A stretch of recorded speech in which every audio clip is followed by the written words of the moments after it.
Let's turn to Deuteronomy chapter 19 as we continue our study through the Bible.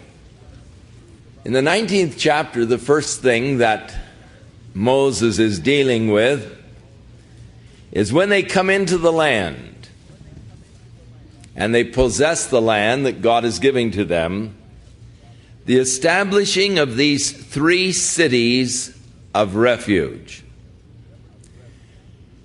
that were to be a sanctuary for the person who accidentally killed someone else.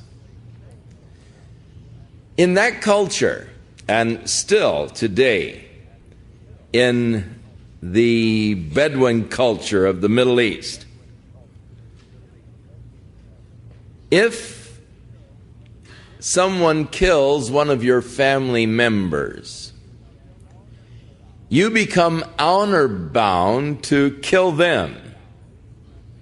I mean, it's your duty, you're honor bound to do it, to avenge the blood of the family member that was slain. Now, because this was a part of the culture and the customs of the people, injustices were wrought because oftentimes if you killed someone, it was by accident. And Moses gives an example here of what we would call manslaughter. You're going out into the woods with your friend to cut down some trees. And as you're swinging your axe, the axe head flies off and hits the guy and it kills him. Now, he was your friend. You didn't intend to kill him. It wasn't with malice. It wasn't something premeditated. It was just a pure accident. And so, in order that you might be protected from vengeance by the family member of that other person, within the center of the land, more or less, that is, in centralized locations,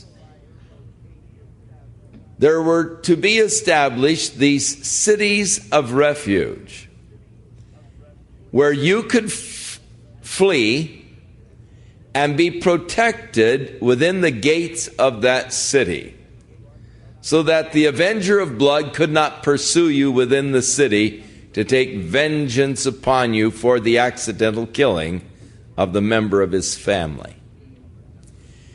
These cities were to be strategically located so that you could get there quickly.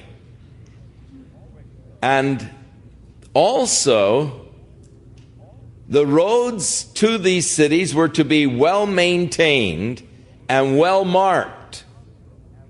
At each crossroad, there was the sign that said refuge, refuge, with the arrow pointing towards the direction you wanted to go to get to that city of refuge.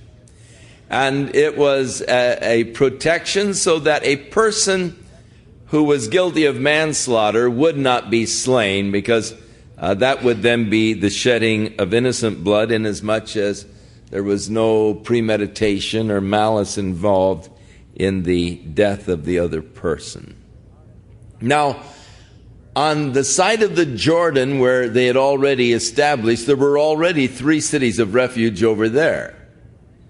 Now when they move into the land and you take further territory. Now, Moses then also said, if you do expand even further your territory, you remember that God promised to give to Abraham all the territory from the Nile River to the Euphrates. They never did take all of the land that God had promised. Now, should it be that you obey the Lord and God blesses you and your territory expands, then with the expansion of the territory was to be the expansion of the number of the cities of refuge, so that there would always be a place of refuge within reach. Of course, people see within the city of refuge a beautiful type of Jesus Christ, where we have fled for refuge, where we are safe. A person who fled to a city of refuge would be safe. as long as he remained in that city of refuge. And so people see that as a type of Jesus Christ, where we for refuge have fled. Now, if a person was guilty of first-degree murder, there was premeditation, he was lying in wait to ambush him, hatred and malice were involved, then there was no refuge for that person, even in the city of refuge.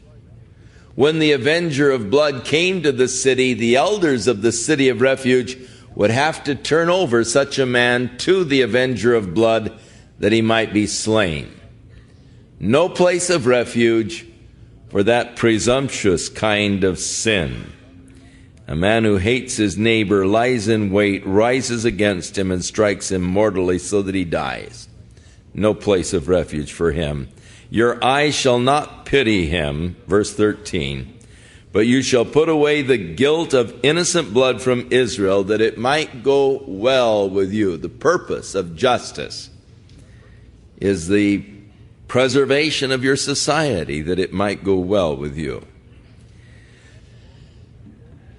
Next, Moses deals very briefly with the removing of your neighbor's landmark, which men of old had set. Now, when they came into the land was first of all to be divided to the tribes.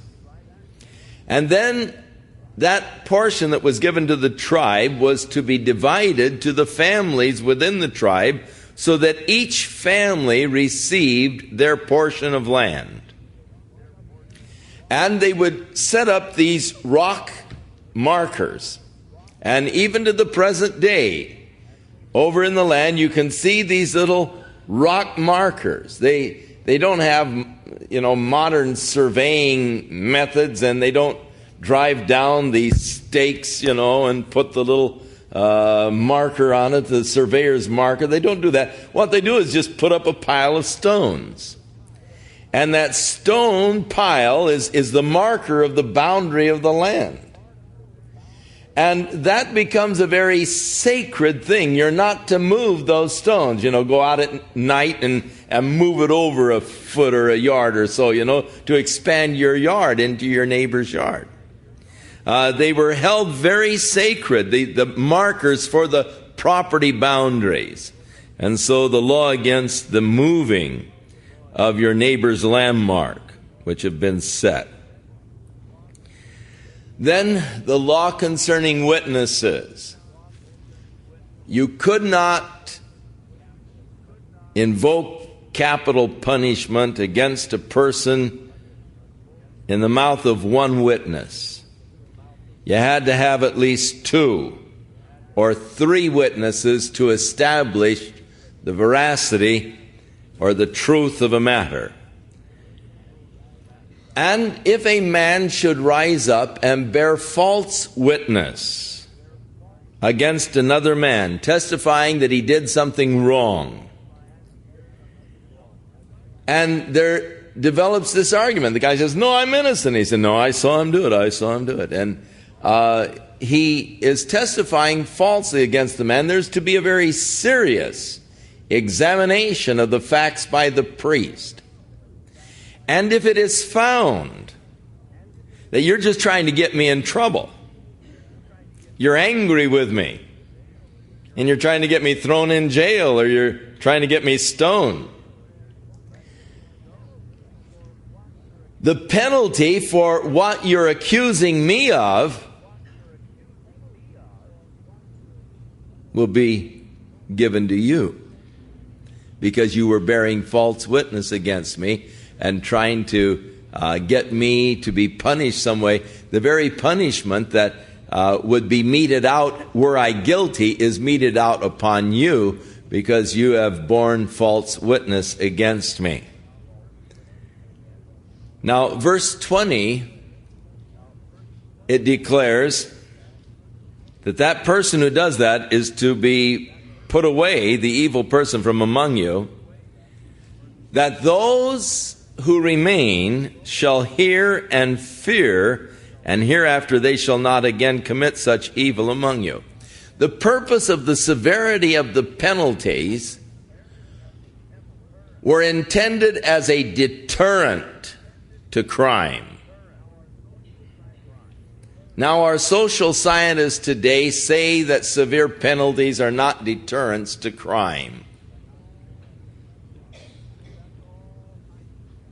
But that's all hypothetical speculation on the part of the social scientists. They don't have any proof to that. In fact, proof seems to be otherwise. Big flap last week because a couple of men were hanged in Malaysia who were caught with drugs.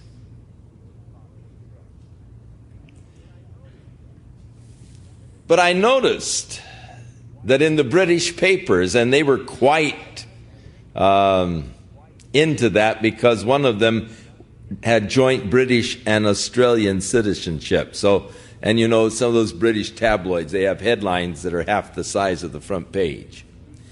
And they made a big deal over the hanging of these two men on drug charges in Malaysia.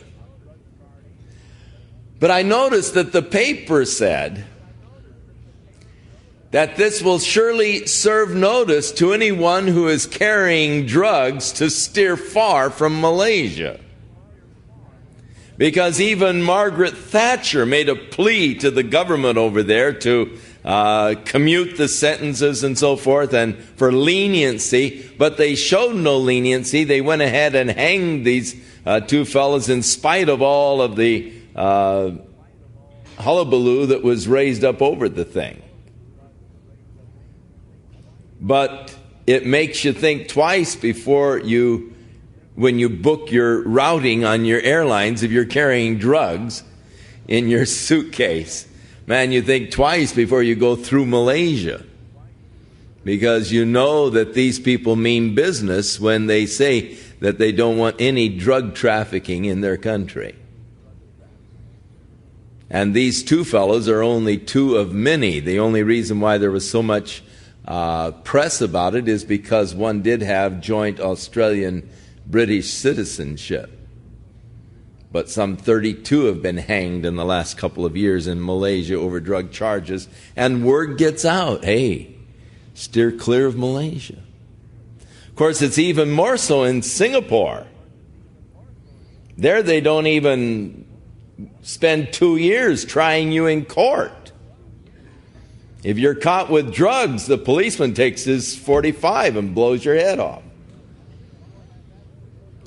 So Singapore has absolutely no drug problem.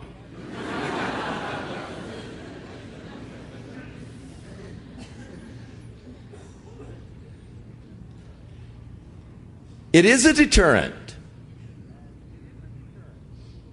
And these social sob sisters who are constantly calling for a greater leniency and the resocialization, etc., etc., etc., declaring that the severe penalties really don't have a deterrent against crime. They're wrong. The Bible declares that it does. Those who remain shall hear and fear, and hereafter they shall not again commit such evil among you. All you have to do is start invoking the penalties of the law, and you'll find out that people will think twice before they commit a crime. Your eye, he said, shall not pity. You're not to get soft. But a life shall be for life, an eye for an eye, a tooth for a tooth, a hand for a hand, and a foot for a foot. Now, you say, but Jesus said, you've heard it hath been said by those of old times, an eye for an eye, a tooth for a tooth, but I say unto you. Now, Jesus, notice, said, you have heard that it hath been said. At the time that Jesus was teaching, the people, except for the scholars, did not know the Hebrew language, and thus they could not read their own scriptures. They were dependent upon the scribes to teach them the law of God. And as the scribes taught the law of God, there was a lot of interpretation of the law. And Jesus was constantly coming out against the way they interpreted the law, showing the inconsistencies in their interpretations. Now, as they interpreted this law, an eye for an eye, tooth for tooth, and so forth, they had interpreted it as a mandatory obligation in a personal way. And people liked that interpretation because people like revenge. There's something within me, an evil perversity of my nature, that I love to get even. And I like that idea, an eye for an eye, a tooth for a tooth. I mean, it appeals to my perverse nature. But reading in context, it's not something that is to be enacted by me on a personal basis, but it is the judgment in the hands of the judges and how they are to deal with the situation. And it doesn't really apply to me taking personal vengeance against a person. And that's the way it had been interpreted to them, and that's why Jesus said, "You've heard that it hath been said, someone blacks your eye, black his eye. Breaks your nose, break his nose. Knocks out a tooth, knock out his tooth." Personal revenge. No, that's not what the law said. The law is dealing with how the judges are to deal with the matters. And it isn't a matter of personal vengeance as it had been interpreted. And that's the difference when you get into the New Testament, what Jesus was talking about. Now, chapter 20 deals with the laws concerning warfare. When you go out against your enemies, you see their horses and their chariots, and you realize you're outnumbered. What are you going to do? Remember who's with you. When you're faced with a situation that's bigger than you, when you realize that you personally can't cope, then what you need to do is turn to one who is greater than you, stronger than you, and realize that he is with you to help you. So do not be afraid of them, for the Lord your God is with you, who brought you up from the land of Egypt. How important that we remember and we constantly realize that greater is he that is in us than he that is in the world. When David came out against the Philistine giant, and he was disturbed that they would send a child out against him. "Don't you have any men? Am I a dog? You'd send this little kid out here to fight me?" And turning to David, he sought to intimidate him. "Little boy, you better go home right now, or I'll cut you up and feed you to the birds." And David responded, "You've come at me with a sword and a spear, but I come against you in the name of the living God that you have defied." David knew who was with him. David had no fear. He knew that God, who delivered them out of Egypt, was with him in the battle against the giant. When you go into battle, when you're faced with a situation, you're outnumbered, you realize you can't do it yourself. Remember, the Lord is with you. Don't be afraid. The Lord is with you. Now, when you come to the verge of the battle, the priest is to go out and speak to the army. Now, the priest evidently went to battle with them. In fact, in the time of David, the priest was with them, and they would inquire of the priest, "Shall we attack now? From which direction shall we attack?" And the Lord would actually direct their battle plans. But when you're on the verge of the battle, the priest to go out and he is to say, first of all, words of encouragement. Now don't let your heart be faint. Don't be afraid. Don't tremble or be terrified because of the enemies. For the Lord your God is he who goes with you to fight for you against your enemies to save you. So the priest was to give them a little word of encouragement, reminding them that God was with them. And then, any of you fellas build a new house, you haven't moved in yet? Go on home. See, in the battle, you might be thinking about that new house and, man, I've got to finish the kitchen, and you're not really concentrating on the battle. And so those that had built a new house, hadn't moved in, they could go home. Have you planted a vineyard and you haven't eaten thereof yet? You haven't, you've gone all the trouble, you've planted the vineyard and everything else, but yet you haven't yet gathered any fruit from it. Go on home. Are you betrothed to a wife, but you're not married yet? You're engaged, but not married. On home. That betrothed and yet not married is interesting because that was the situation, you remember, of Mary and Joseph. She was espoused to Joseph when she became pregnant by the work of the Holy Spirit. So that this betrothal or espousal period, as we will get into the next in a chapter, a couple chapters, it's equivalent scripturally to being married. In fact, if you were engaged under those terms in that culture, you would have to get a divorce, even though you weren't yet married. You had to get a divorce even from this business of betrothal or espousal. Of course, it used to be that we were a little more severe even in this country. You could sue for breach of promise. And they don't do that anymore. You can ask a dozen gals to marry you and get the promises and so forth, but there's no more suit for breach of promise as far as he promised he was going to marry me or she promised she was going to marry me. But in that culture, they took the engagement much more seriously, and you were considered as married, though the marriage was not yet consummated. So you're betrothed to a woman. You've not yet married her. You're dismissed from battle. Having gotten rid of those people whose minds would probably be on other things rather than the battle itself, the priest next said, "Who is fearful and faint-hearted? Go on home."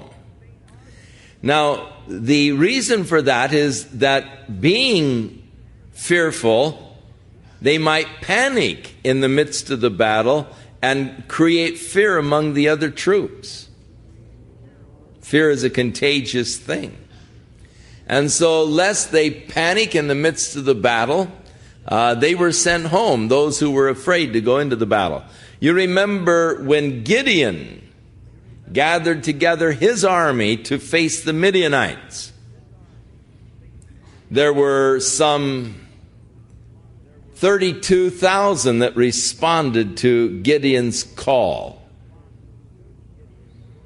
And so the Lord said to Gideon, "The men that are with you are too many," even though the Midianites had 135,000. "I know the hearts of these people. If I deliver the Midianites into their hands, they'll go around glorying in what they have done. So go out and tell all of those who are afraid to fight to go home." Gideon's 32,000 diminished immediately down to 10,000. So of the 32,000, 22,000 were afraid. I don't blame them. They were outnumbered pretty thoroughly even at that point. But the priest was to say, if you're afraid, if you're faint-hearted, go ahead and leave. After you've gotten the thing thinned down, now appoint the captains to lead you into battle. Now when you come near a city to fight against it, first of all, offer that city peace. That is, to surrender. And if they surrender, then they become your slaves. You take tribute from them. If they don't surrender, then you lay siege against the city. And when God delivers the city in your hand, you're to kill all of the males, but save the women alive and their little children and the livestock. And that becomes your spoil and your plunder. That was true of the cities that were outside of their boundaries, but those cities that they were to conquer within the land that God had promised, they were not to spare anyone. Nothing that breathes. Everything is to be utterly wiped out. Verse 16, but the cities of those people which the Lord your God gives you as an inheritance, nothing that breathes shall remain alive. Utterly destroy them, the Hittites, the Amorites, the Canaanites, the Perizzites, and the Hivites, and the Jebusites. Now, God was using the children of Israel as his tool of judgment against these wicked nations. These people were involved in practices that were so horribly vile, so horribly degrading, that God in his judgment had ordered their extermination. Now, not of all people, but of these particular people who were living in the land. It was because of their horrible wickedness that God was driving them out and giving the land to the children of Israel. And so for them there was to be no mercy, nothing spared. You're to utterly destroy them, everything that breathes, because you are God's tool of judgment against these nations for the vile things that they have done. Also, if anything remains alive, or if you allow them to remain alive, there is that chance of your being polluted by their very activities, and the things that brought their destruction will then bring your destruction. There are paths that nations can take that are self-destructive. And those paths that nations take that are self-destructive are paths after the flesh. And sad to say, the United States is on that path, and there are many who are seeking to promote the U.S. on that path. It is my opinion that the American Civil Liberties Union has done more to destroy the United States than any foreign country. Breaking down the moral fibers that made us strong. Opening the doors for all kinds of filth and pornography to be disseminated across our nation. The suits that they have filed have opened the doors. As brilliant men, so brilliant that they sit on the Supreme Court, yet they haven't the capacity to discern what is obscene and not obscene, what is dirty and not dirty. Little fifth grade kids can tell you what's a dirty picture and not a dirty picture, but unfortunately those men on the Supreme Court seem to be unable to do so.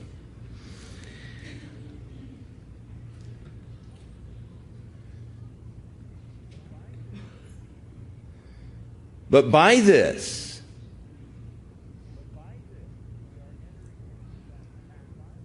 we are entering into that path of the Canaanites and the Hittites and the Perizzites, the path that brings destruction.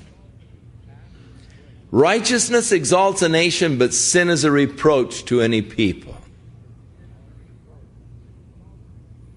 Our nation is tremendously weakened morally, and that is extremely dangerous. As Gibbons recounts the rise and the fall of the Roman Empire, he very clearly points out that Rome was really not conquered from without, but destroyed from within. And of course, he goes into a lot of those things that were being done, the excesses, fleshly excesses within the Roman Empire, the moral rottenness that decayed the very pillars of the Roman Empire, and thus it fell from within rather than really being conquered from without.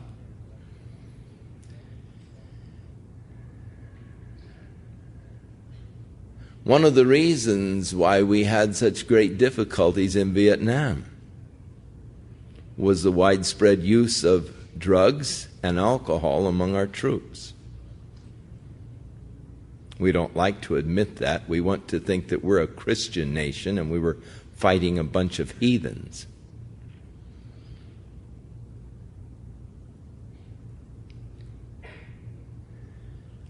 How we need to become strong again. There are things that can destroy a nation from within. And thus, lest they become infected by the activities of these people who were so vile that God had to destroy them and used the nation of Israel as his instrument of judgment, they were to be complete in their extermination, not leaving them to pollute God's people. Verse 18, lest they teach you to do according to all of their abominations which they have done for their gods, and you sin against the Lord your God. Now, an interesting thing, if you are set siege against a city, you start building your weapons to scale the walls or to batter the gates or whatever. When you cut down trees to make your battering rams and all, don't use trees that bear fruit that can be eaten. They're your sustenance. So use only trees that don't produce any food. Use the sycamore or the oak or some tree that doesn't have fruit. Don't cut down the fruit trees. I like that. I love fruit, and so good law.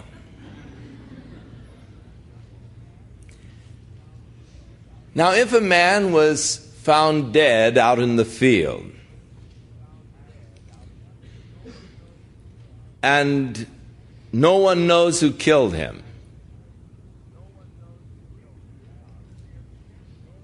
the priests are to come and they are to carefully measure the distance to each of the cities from this open territory where the man's body was found.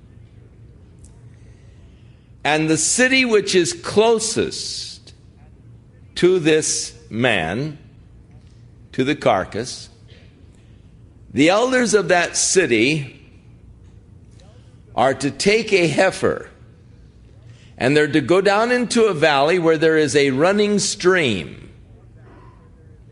And they're to break the neck of the heifer, and they're to wash their hands in that stream, the running water, and they are to swear that they did not kill the man, nor do they know who killed the man. And by this, they were expunged from the guilt. And so this is the method by which they dealt with the unsolved crime. We don't know who did it. We swear we didn't do it. We don't know who did. And the death of that heifer then would serve as the substitute for the actual guilty party, whoever they were. And thus they were providing atonement, verse 8, for the people Israel, which God had redeemed, and not to lay innocent blood to the charge of your people Israel. So the heifer was killed as a substitute. Now, in verse 10, if you've captured an enemy city and you see a beautiful gal, And of course, this doesn't apply to the inhabitants of the land that they were taking. But again, when you're going out to battle, you take a city and you see a beautiful gal. You think you're in love with her. You desire her. You'd like to have her as your wife. Then you're to bring her home to your house, and she shall shave her head and trim her nails.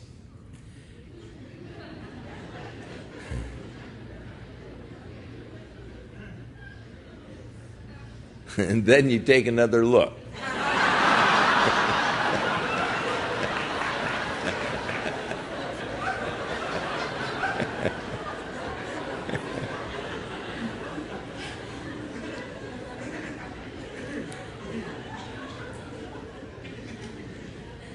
She is to remain in your house for 30 days, as she has the opportunity of mourning over her family that was lost in battle, because you're to kill the males, and the females were to be taken as captives. They were to be really used as slaves in those days. But there's one you want to marry. You think, oh, she's pretty, I'd like to marry her. You bring her home, give her 30 days to grieve over her lost household, and then you may take her as your wife. But if you've decided then, I don't want her, during that 30 days you've seen traits and characteristics that sort of make her undesirable. She whines a lot, or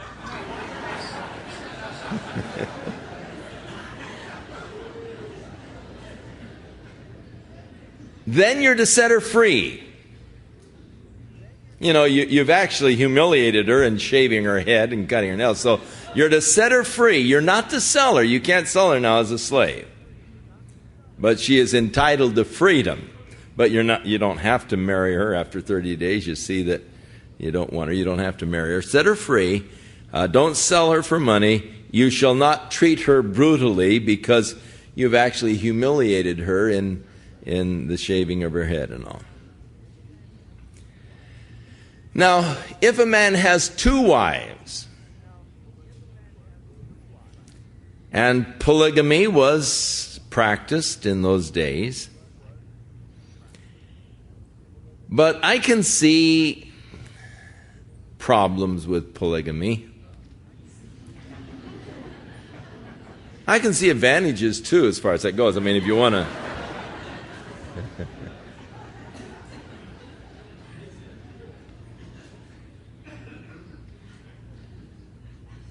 you have one that's a good cook, one that's a good look.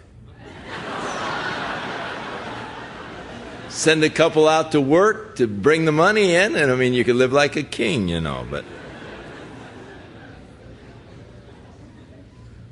But I think the disadvantages outweigh the advantages. There would no doubt, as Jacob, you remember, with Leah and Rachel, he loved Rachel much more than Leah. And I'm sure that would create some real problems. And this case, if a man has 2 wives, he loves one more than the other, but the one he doesn't care so much about bears his first son. When the time comes to give the inheritance, he is not to give it to the son of the wife that he loves more if he is the second son. But the firstborn son, regardless of his attachments or feelings towards the mothers, the firstborn son has the right of inheritance, and he gets a double portion of the inheritance because he's the beginning of the strength. And so the children aren't to suffer because of the father's inconsistency here. Verse 18 deals with rebellious sons. If you have a son who is stubborn, he's rebellious, he will not obey his parents, even after they have spanked him, chastened him, he still doesn't give heed, Then his father and mother shall take hold of him and bring him to the elders of the city and to the gate of the city, and say to the elders, this son of ours is stubborn and rebellious. He will not obey us. He's a glutton and he's a drunkard. Then all the men of the city will stone him to death with stones. Pretty tough. Pretty tough. But the purpose is to get rid of that evil person out of your society, plus putting fear in the hearts of other boys who think that they might want to rebel against the authority of their parents. All Israel shall hear and fear. Now, if a man has committed a crime that is a capital offense and he's put to death by hanging, they're not to let him hang overnight. They are to give him a quick and immediate burial. Hanging overnight from the tree would defile the land. And so an immediate burial is to be given to him, not to defile the land which God has given. For he who is hanged is accursed of God. Paul picks this up in Galatians, the 3rd chapter, inasmuch as Jesus was hanged on a tree, crucified. You see, the curse of the law, or the man hanged on a tree, is cursed of God. So there is the curse of the law.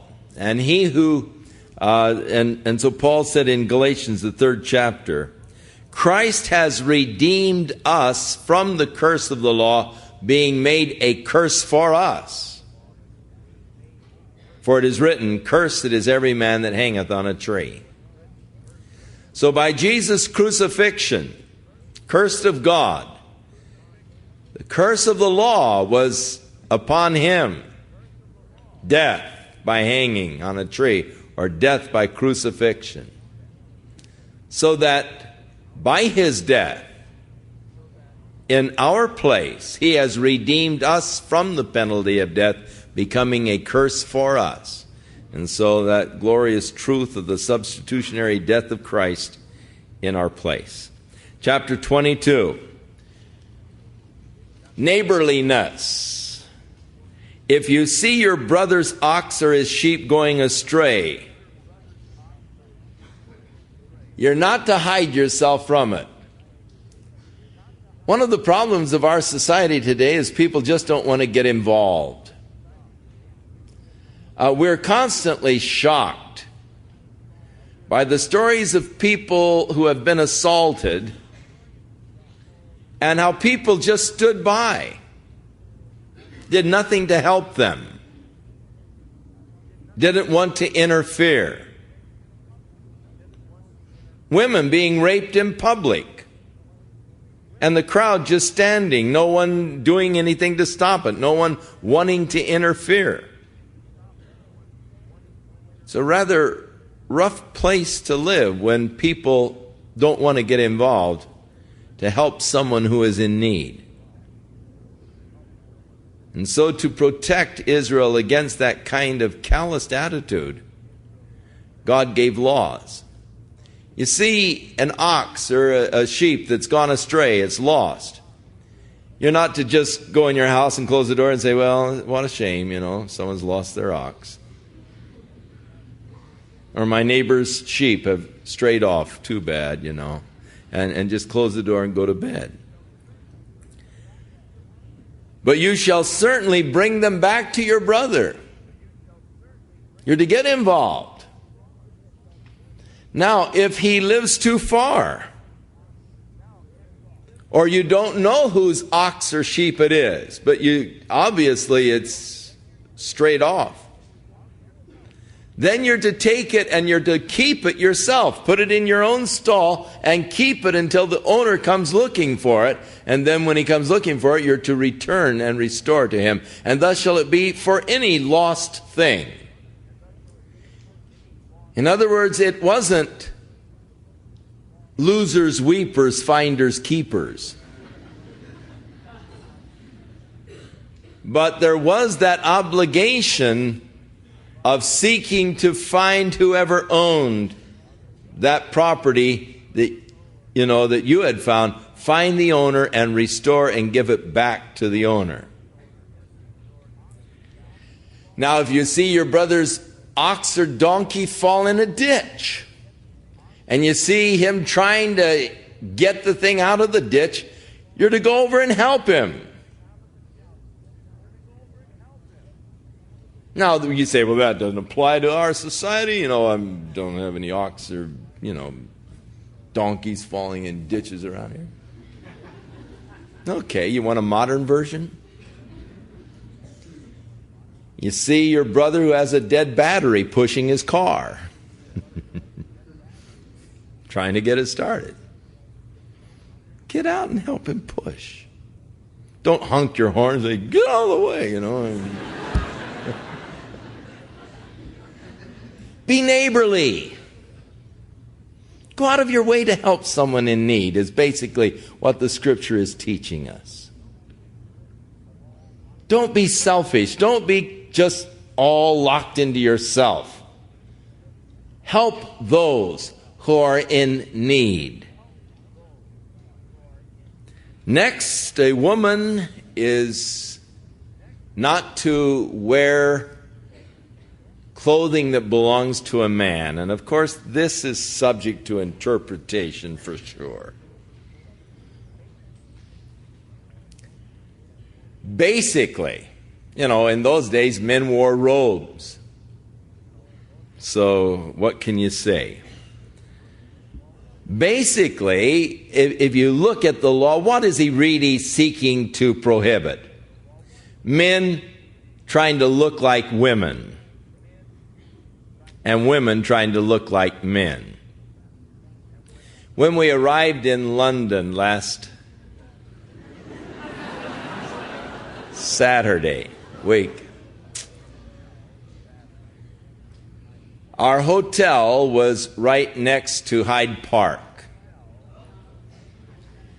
And it so happened on that particular Saturday that they were having in Hyde Park a big gay demonstration. And they had, I guess, a parade, because parked along the street were some floats with these fruits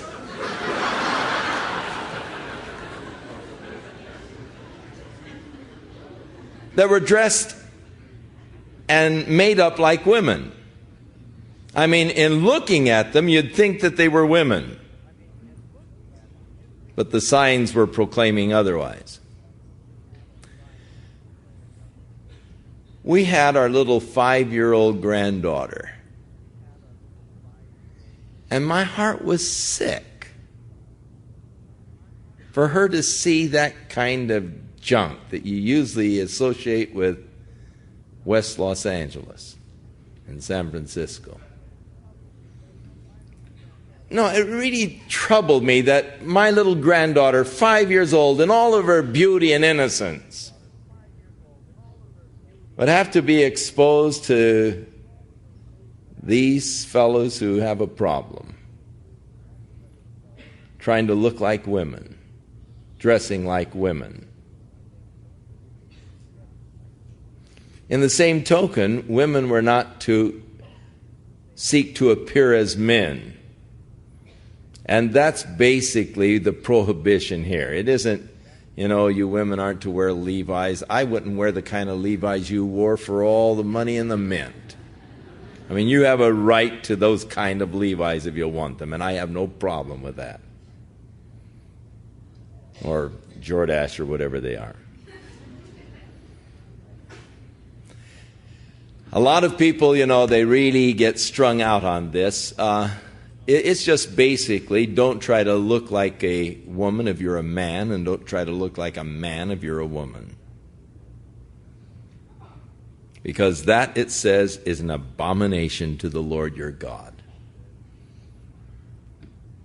If he wanted you to be a woman, he would have created you a woman. It's an abomination to God.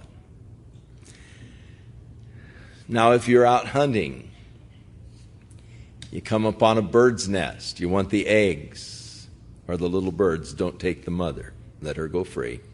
Take the nest or the eggs or the little ones, but don't take the mother. Let the mother go, that she might have more eggs and more little birds. When you build a new house, you're to put a railing around the roof so that no one falls off accidentally. They had flat roofs on their houses, and they always had a stairway up to the roof. And that was your patio in their houses over there. That's your patio on the roof. You'll see women over there hanging their clothes out on the roof. They have their clotheslines out on the roofs of their houses. You see women scrubbing with a mop and pail their roofs. It's part of the living quarters over there. Now, if you just had the straight flat roof and no protection around it, it'd be easy for people to just fall off the roof. So when you build your houses, put a protection around the roof. Build up the walls around the roof, railings, banisters, or whatever, so that people won't be falling off the parapet or the balustrade, a banister, so that, someone doesn't get hurt. So it's just plain common sense. Now, this diversity is interesting. You're not to sow your vineyard with different kinds of seed, lest the vineyard be defiled. You're not to plow with an ox or a donkey together. You're not to yoke them together. It's an uneven or an unequal yoke. You're not to wear a garment of different sorts of materials, such as a combination of wool and linen mixed together. Now, it is interesting, in the mixing of wool and linen together, it does create an electrostatic kind of a thing that will make you extremely irritated. And this is true of a lot of the synthetic fabrics that we have today.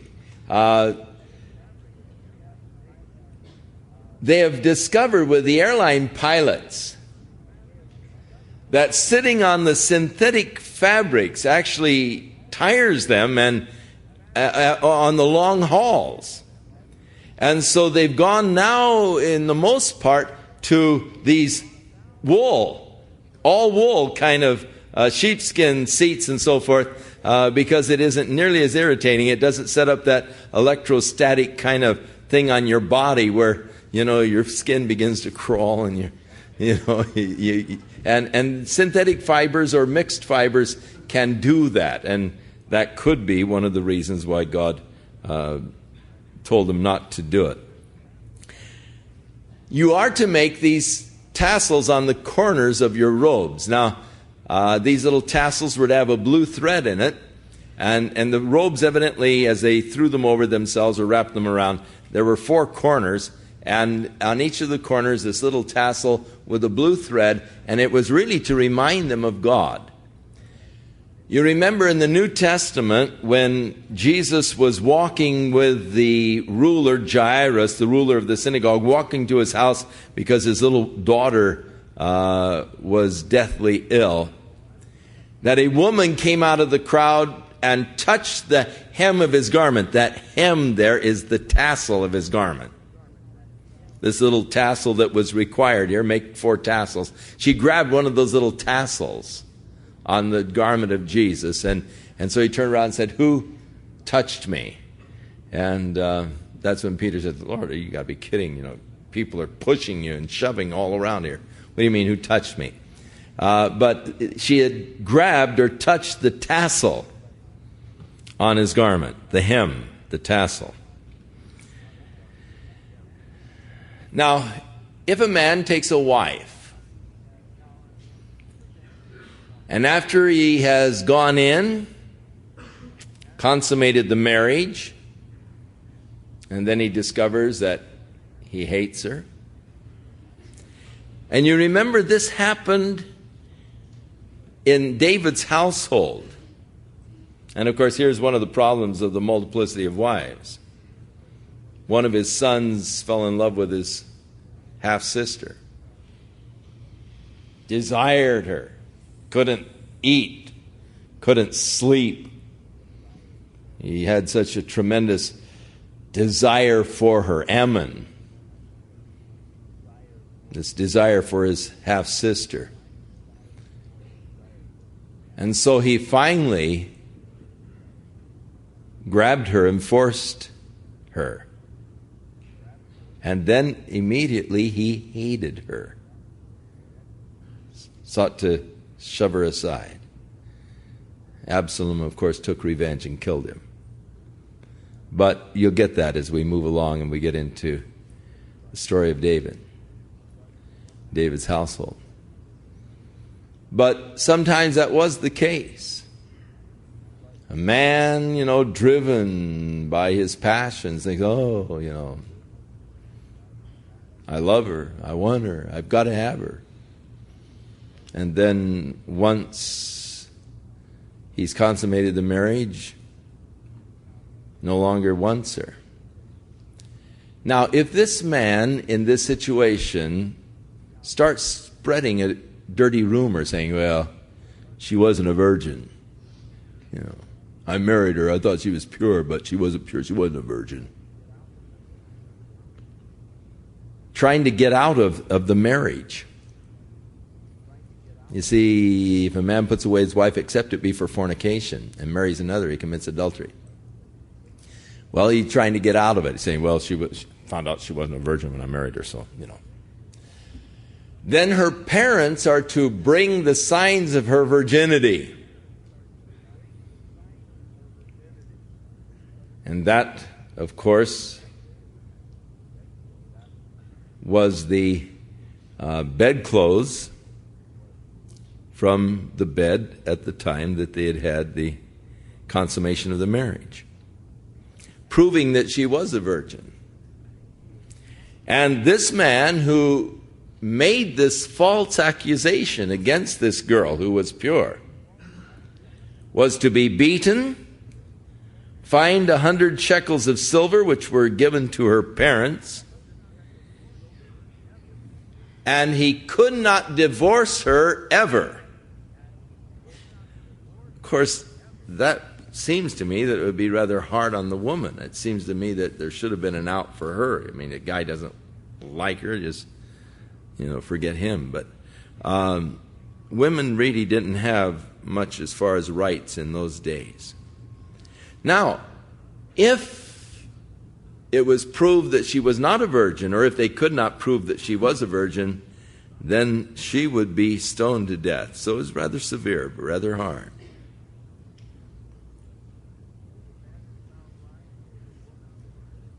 If a man is found lying with a woman that is married to another man, adultery, then they are both to be put to death. If there is a young gal who is a virgin and yet she's engaged to be married, some fellow rapes her, if it's in the city, then they are both to be put to death because she didn't cry out. She was a party to it, and thus they were both. And you see, this is looking at the engagement period as though she was already married. If it happened out in a field, then just the fellow was put to death because though she had cried, there was no one to hear her or to help her. If a young man finds a young woman who is a virgin and who is not betrothed, he seizes her and lies with her, and they are found out, then the man who lay with her shall give to the young woman's father 50 shekels of silver. He has to marry her, and there can be no divorce. He can never put her away all of her days. And then finally, incest is prohibited in verse 30. So, some of the laws pertaining to the people prior to their coming into the land, whereby they are to develop a society that is pure, that is strong, that is free from those evils that deteriorate and destroy a society. God wanted the preservation. And thus the laws are to preserve that which is good. And the purpose of the laws are the preservation of a society. And when the laws break down, anarchy ensues. Everyone does that which is right in his own eyes, and it's not long before you have a total wipeout of that society. You cannot exist without laws. They are necessary to the preservation. And so God established these laws whereby the society might be preserved. God's people might be preserved in the land. So we pray. Father, we ask your help as we look at your word. We know that the law of the Lord is perfect, converting the soul. The testimonies of the Lord are pure, making wise the simple. They're more to be desired than gold, yea, much fine gold. And in keeping of them there is great reward. Help us, Lord, to learn your ways. Help us, Lord, to walk in your paths. Help us to give heed to your word, that we might obey and continue in your truth. Lord, help us as we sort of wade through some of these more difficult areas of the Scriptures. We might, O God, pay careful attention and not be quick to relegate the rules to another culture, another age, another society.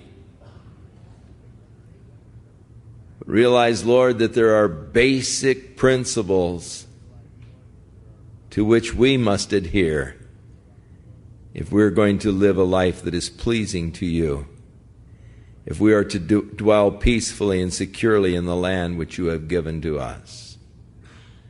And so help us, Lord, to keep your statutes, to walk in your ways. In Jesus' name, amen. You guys are tremendous. You know, this is not easy stuff to go through. But it's necessary. We need to know the ways of the Lord. We need to study the law of God. We need to give heed thereto. And I want to commend you. Once we get out of Deuteronomy, the pace starts to quicken. Things start getting exciting again. You start dealing with events and happenings, and a lot of excitement comes on into the scene. But just to wade through Deuteronomy, through Leviticus and these books, I mean, that's great. I commend you. But I know that my commendation is nothing. God will bless you, and that's what's important.